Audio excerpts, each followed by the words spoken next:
Ayan guys, nakakabit na ng tiles sa kwarto ni Day. Bukas tapos na ito.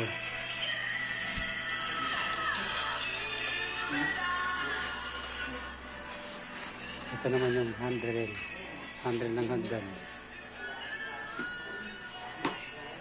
Nagawa ko na yung siko.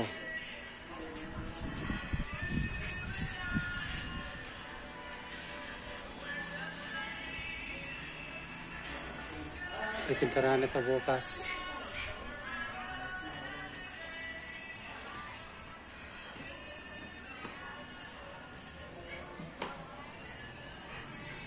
Ayan.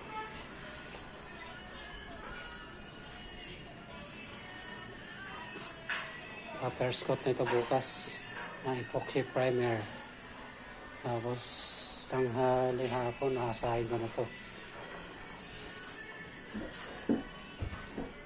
Nakasahin ko na yung sahig.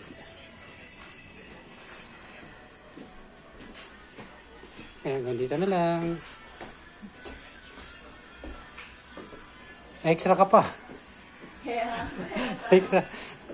May ano tayo, may lidi pa tayo rito.